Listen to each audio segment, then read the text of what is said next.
Hii content ya huyu jamaa inachekesha kweli, lakini ina mafunzo mabaya. Hebu angalia hiyo video. Sister, hii hapa ya chafu, tuondoke, napajua hadi kwako sister.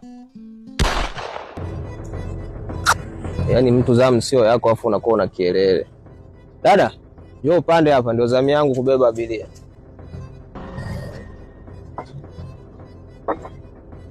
Unaelekea wapi? Ulitopile. Na hii TV imekuwaje tena? Nimeharibika, nimetoka fundi. Ukiwa unataka TV original nenda pale kwa Lampard Electronics Kariakoo, sawa? Yule ana warranty ya mwaka mzima. Sawa. Vaa elementi kwa usalama wako.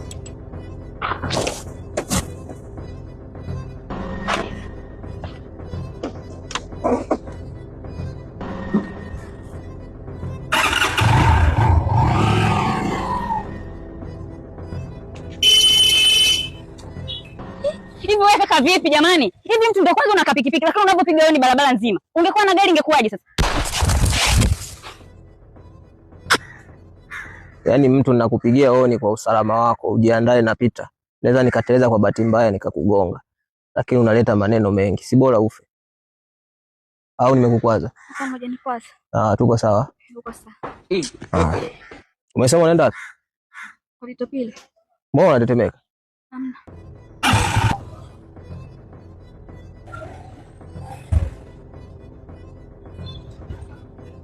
Shingapi? 10,000. 10,000? Yaani hapo paka hapo 10,000 ndugu yangu, utakutajirikia kwangu au? Ona akili kweli? Yaani mwanaume unachamba umbea. Wanaume tunasemaga imepelea shilingi kadhaa. Sio unakuwa unaongea kama mtoto wa kike. Nani yako huyo? Mbao. Pole kwa msiba. Niletee hela yangu.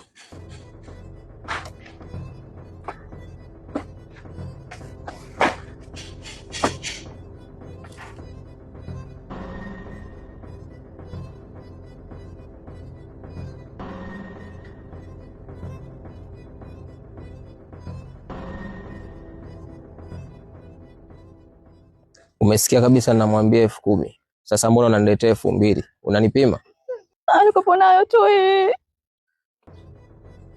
Kaka usiniue, mimi hapa nilipo ni mjamzito, sema tuonekane kaka yangu, usiniue. Nakusamehe tu kwa kuwa ni mjamzito. Ila naomba nikupe onyo la mguu.